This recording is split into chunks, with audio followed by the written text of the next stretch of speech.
சூடு இருக்கும், கொலை எரிச்சிருக்கு, இந்த இடத்துல ரோட் எரியும், உடம்புல எல்லாருமே ஹீட் இருக்கும், தலைவலி வரும், எல்லாமே அதில் போட்டுருப்பாங்க. சைடில் பிராக்கெட்டில் பார்த்தீங்கன்னா நெருப்பு என்னன்னு தெரிஞ்சு ஜடவாக்கினி, எரிச்சல், மூலம், சூடு, தலைவலி, இந்த மாதிரி இதெல்லாமே வந்து நெருப்பு சக்தியினுடைய வெளிப்பாடு. நம்ம உடம்புல கண் எரிச்சல் இருக்கும், இதெல்லாமே வந்து நெருப்பு சக்தி நம்ம உடம்புல காட்டுறது தான். ஸோ இதில் உங்களால் எதை பார்க்க முடியும்? இந்த நெருப்பு சக்தி எதை பார்த்தாச்சு, கண் எரிச்சலை பார்த்தாச்சு, தலைவலி இருந்தால் தலைவலி கவனிங்க, மூளைச்சூடு தான் மூளைச்சூடு கவனிங்க, கொலை எரிச்சல் தான் கொலை எரிச்சல், இங்கே என்ன பாருங்கள் ஜடவாக்கினி எரிச்சல், பிச்சத்தில் இருக்கிற சூடு, இந்த மாதிரி இடத்துல எங்கே இருந்தாலும் எது பார்க்க முடியாது, அதை வந்து கவனிங்க. ஜஸ்ட் பாருங்கள், அது உடம்புக்கு இன்பத்தை கொடுக்குதா துன்பத்தை கொடுக்குதா சமமாக கவனம் இருக்குதா அப்படின்னு சொல்லி பாருங்க. இல்லை பார்க்க முடியல அப்படிங்கிறத டிக் பண்ணுங்க.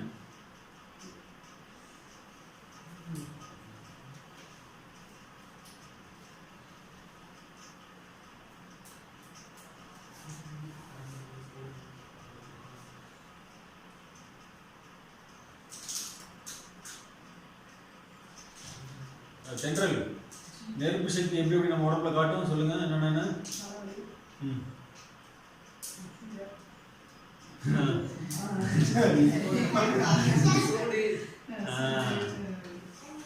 சூப்பரா சொல்லு. அதை பார்க்காம சொல்லி பார்த்தா பார்த்து சரி. இப்போ உங்களால் எதிர்பார்க்க முடியாது, அதை பாருங்க. கண்ணு முன்னா கண்ணுக்குள்ள எரிச்சல் தெரியும், ஒரு மாதிரி அந்த கண்ணோட சூடு நல்லா தெரியும். ஏன்னா கண்ணு கழுவுறவங்களுக்கு சூம் பண்ணுறவங்களுக்கு தெரியாது, நார்மலாக இருக்குன்னு தெரியும். மண்டை சூடு கூட தெரியும். மண்டையில் பார்த்தீங்கன்னா சூடு ஒரு 5 பேர் அளவுக்குலாம் மண்டையிலே சூடு தெரியும், கண்ணு முன்னா கண்ணிலே சூடு தெரியும். கம்ப்யூட்டர் வேலை செய்யணும், எல்லாம் மூளைச்சூடு எல்லாமே இருக்கும். கம்ப்யூட்டர் வேலை செய்யணும், ஈஸியாக பார்த்துக்கலாம். பார்த்தீங்கன்னா அந்த இடம் எரியும், உட்காந்துருக்க முடியா அந்த இடத்துல ஹீட் இருக்கும். நீங்கள் இப்போ நான் எந்திரிச்சு கை வச்சு பாருங்க, நெருப்பு மாதிரி இருக்கும். ஒருத்தர் உட்காந்துருந்த இடத்துல உட்காந்து ஐயோ பண்ண சூடு வருமா, அவ்வளோ சூடு அந்த இடத்துல. சார் நம்ம கவனிச்சிங்கன்னா அது தெரியும். நமக்கு அடியில் வடசக்தியில் ஒரு வெப்ப சூடு கணக்கானது நம்மளால் கவனிக்க முடியும். இதனால எது கவனிக்க முடியாது, வெப்பத்தின் நிலை எது கவனிக்கணும் அதை கவனிங்க. 2 நிமிஷம் கவனிங்க, அது இன்பமா துன்பமா சமமாக இருக்கா இல்லை உணர முடியும் இல்லையா அப்படிங்கிறத இருக்கு கண்ண முடியுங்க. இப்போ நம்ம ஹீட்டு பார்க்க போகிறோம். உடம்புல இருக்க ஹீட்டு எந்த ஹீட்டை வேணாலும் பார்க்கலாம். பக்கத்தில் அடுப்பு தீக்காத வச்சுக்காது கண்ணா, ஹீட்டு பாக்ஸ்னா அடுப்பு தீக்காத வச்சுக்காரு. ஆடியோ வெளியே 2 ஆஃப் பண்ணி ஹீட்டை படுத்துக்கிட்டு சரி கண்ண முடிக்கலாம். நம்ம ஹீட்டை பார்க்கலாம், ஃபாஸ்ட்டாக போகலாம். கண்ண முடிக்கும்.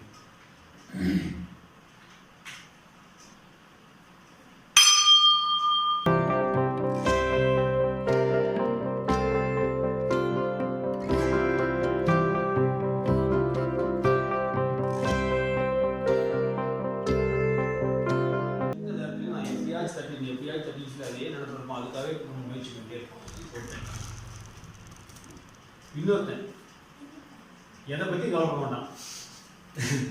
அந்த நேரத்தில் என்ன செய்ய பொண்டாட்டியுமே முதலாளி என்ன மாதிரி, 2வது பொண்டாட்டியுமே தூக்கம் வந்து அதை வாட்டர் தூக்கிட்ட பற்றி அதை பற்றி கவலைப்படாம சாப்பிடணும் சாப்பிட்றேன். தூக்கம் வந்து 2 பேர்த்துல யார் முதல்ல நானும் முடியாமல் அவங்க 2 பேருக்கு உதாரணம் தெரியுமா? ஆனந்தா அவர்த்தேன், புத்தரோட அண்ணன், புத்தரோட 4 வருஷம் தெரியுவேன். பீச்சை முதல்ல கொடுக்கணும்னு வராது புத்தர்.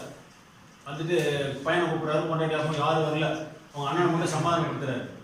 அவங்க அண்ணன் நான் வந்து தீட்சை எடுத்துக்கிறேன் அப்படின்னு சொல்லி வரும்பொழுது 2 கண்டிஷன் சத்தியம் பண்ணி கூட அப்போ தான் தீட்சை எடுத்துக்கணும் அப்படிமா. என்னடா சத்தியம் 24 மணி நேரம் நீ என் கூட தான் இருக்கணும், என்னை விட்டு போகக்கூடாது, எனக்கு தெளிவாக வச்சுக்கணும். நீ சாப்பிட்டாலும் சரி தூங்கினாலும் சரி குடிச்சு என்ன சரி நான் உங்களுடையாக தான் இருக்கணும். ஏன்னா நான் தான் ஃபஸ்ட்டு ஞானம் முடியும், உங்களுடையாக தான் வச்சுக்கணும். 24 மணி நேரம் உங்களுக்கு கவனிச்சுட்டே இருக்கும், கண்காணிச்சுட்டே இருக்கணும். அப்புறம் 2வது சத்தியம் என்ன மறந்து வச்சுருக்கோம். என்ன கேட்டது எதுவும் சொல்லணும் அப்படிங்கிறது உடனே போய் 2 சத்தியம் வாங்கிக்கலாம். இவர் சரின்னு சொல்லிடுவார், இதான் நம்ம காப்பதை சரின்னு சொல்லிடுவார். அப்புறம் என்ன ஆச்சுன்னு கேட்டீங்கன்னா இவர் செஞ்ச சொன்ன பேசின அவனுக்கு பயங்கரமான புத்தி கூறுனுடைய ஒரு ஆனந்தம். எத்தனை நாள் அப்படியே இருக்கும் அவர் மூலையில். ஸோ புத்தர் 40 வருஷம் என்னென்ன பண்ணாலும் அத்தனை அவர் முடியாது. இந்த வருஷத்துல இந்த மாசத்துல இதை பேசினான்னு சொல்லுவோம். ஸோ அவர் நூக்கன் கார்னர் புத்தாவை அப்படியே உள்வாங்கினேன் ஆனந்தா, கம்ப்ளீட் அப்படியே உள்வாங்கியிருப்போம். உள்வாங்கி வச்சிருக்கோம்.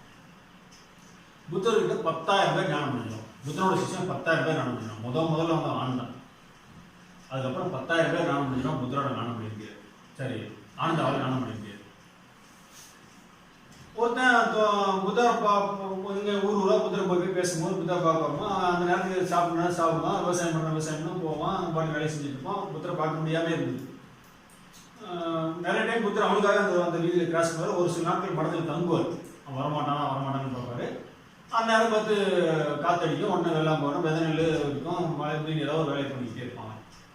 அப்புறம் ஒரு கட்டத்தில் 40வது வருஷத்தில் கரெக்டாக உட்காந்து கிளம்பி போகும்போது அவன் வேலையெல்லாம் முடிச்சுட்டு வருவான். எங்கப்பா புத்தா வந்தாருன்னு சொன்னாரே காணும். நான் ரொம்ப நாள் வந்தாலும் பார்க்கலான்னு பார்க்குறேன், பார்க்கவே முடியல. போகணும் இப்போ தாங்க போகிறாரு, இப்போ தான் மரத்தில் எழுச்சி போகிறான். அடா போயிட்டு ஆரம்பிச்சு கொஞ்சம் ஓடணும்.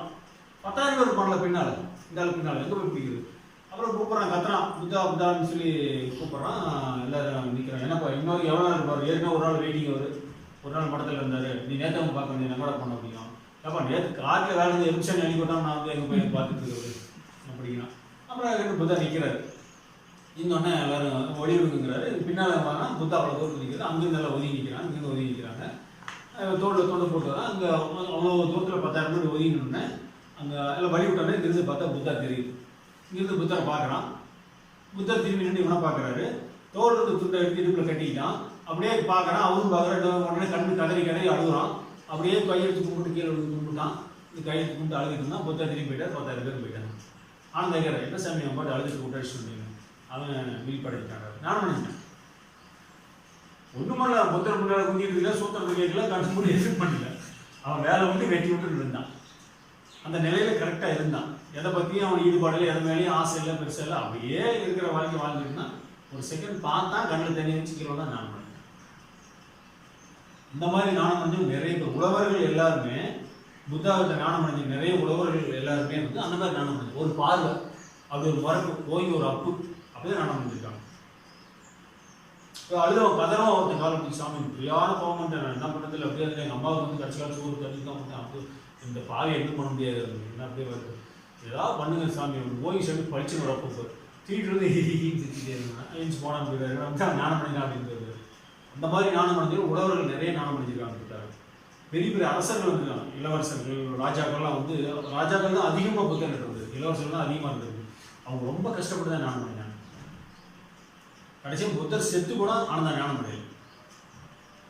ஆனால் வந்து புத்தரோட வாழ்க்கை வரலாறு எழுதுன்னு சொல்லி எல்லாரும் 10,000 பேர் கோயிலுக்கு வந்து பேசும்போது ஆனந்தா உள்ளோட மடின்னு வெளியே நிறுத்திடுவாங்க, ஹாஸ்பிட்டலில் உட்கார வச்சுருவாங்க. புத்தர் அழுதுகிட்டே உட்காந்துருப்பாரு. ஆனால் எழுதுனா இவங்களுக்கு தெரியாது. ஒருத்தன் வந்து 2 வருஷம் தான் இருக்கும், ஒருத்தன் இப்போ தான் வீட்டுக்கிட்டா தெரியும், முழுசாக தெரியும். ஆனந்தா ஒருத்தனுக்கு தான் தெரியும். ஆனால் புத்தரோட வாழ்க்கை 40 வருஷத்துக்கு வரலாம் நான் சொல்ல முடியும் அவனால். ஆனால் ஒரு விழிப்பு அடைஞ்ச ஒருத்தன் தான், ஞானம் அடைஞ்ச ஒருத்தன் தான் ஒரு ஞானியோட ஃபீலிங்ஸ் சொல்ல முடியும். சாதாரண மனுஷன் மூளையை பயன்படுத்தி சொல்லிடுவான், அவனோட ஃபீலிங்ஸ் பற்றி எனக்கு தெரியாது. என்னமோ அதெல்லாம் திருப்பி பேரட் அவ்வளோதான் சாதாரண சொல்லிடுவான். ஒரு ஞானியால் தான் அதை பார்க்க முடியும். அதனால் இவர் அலோவ் பண்ண மாட்டாங்க. அழுதுகிட்டே அந்த வாசப்படியில் 48 மணி நேரம் உட்காந்துருக்கார். 2 நாள் எதுவே பண்ண உட்காந்து அழுதுகிட்டே தொடர்ந்து விபாச்சனா ப்ராக்டிஸ் பண்ணுவார். 48 மணி நேரம் 2 நாள் போடுவார், ஞானம் அடைஞ்சிடுவார். இவங்களெல்லாம் டிஸ்கஸ் பண்ணி அதை பண்ணி இதை பண்ணி எல்லாம் பண்ணி பீடகம் அதெல்லாம் பண்ணுவாங்க. பண்ணிட்டு வந்துட்டு அப்புறம் வெளியே வந்து பார்க்கும்போது அந்த உள்ள வந்து பார்த்துட்டு பேரிடம் வந்துச்சு, அதெல்லாம் வந்து பார்த்துட்டு போயிட்டு சொல்லுவார், இல்லை ஆனந்த ஏதாவது ஆகி போச்சு, ஆனந்த வீழ்படைஞ்சிட்டான், அவன் தேஜஸ்வரத்தை வந்து பார்த்துட்டு அப்புறமா வந்து ஆனந்தா வந்து கூட்டிகிட்டு போயிட்டு உள்ளே கூட்டிகிட்டு போவாங்க. அதுக்கப்புறம் ஆனந்தா சொல்ல ஆரம்பிப்பான். அந்த 40 வருஷமாக புத்தர் சொன்ன அத்தனை சூத்திரங்களையும் நல்லா எழுதி அப்போ தான் தம்மபதம் எழுதுவான். ஆனந்தா வாயிலிருந்து வந்து தான் தம்மபதம், புத்தரோட அத்தனை விஷயங்களும் ஆனால் சொல்லியிருப்பான். ஸோ அந்த மாதிரி 2 பேர் தான் ஞானம் அடைவேன். ஒருத்தன் கஷ்டப்பட்டு ஞானம் அடைவேன், ஒருத்தன் கஷ்டப்படாமல் ஞானம் அடைவேன். அட்டாச்மெண்ட்ஸ் இல்லாமல் இருப்பான் ஞானம் அடைவேன், அட்டாச்மெண்ட்ஸ் வரக்கூடாது போராடி ஞானம் அடையலாம். அது கர்மா, அது ஒன்றும் வந்து நம்ம திருப்பி தூங்கினா நமக்கு ஞானம் கிடைக்காது. அவங்க போரியாடி இப்படிலாம் அலையவும் முடியாது, அது நேச்சுரல், அதுதான் வர வாங்கிட்டு வருது. சரி, இப்போ என்ன பண்ணுறோம்,